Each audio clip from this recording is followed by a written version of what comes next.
आपण पाहत आहात महाराष्ट्र टुडे न्यूज चॅनल। राज्यातील सर्वांसाठी अत्यंत दुःखद बातमी आहे।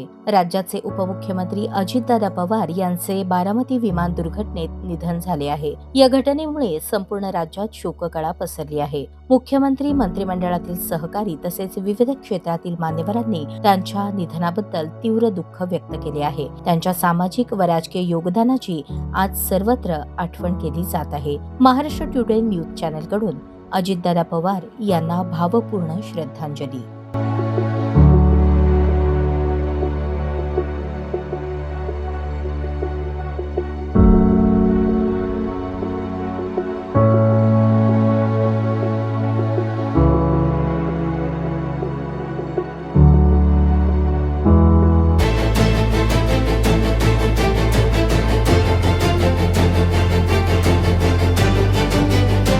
आपण पाहत आहात महाराष्ट्र टुडे न्यूज चॅनल।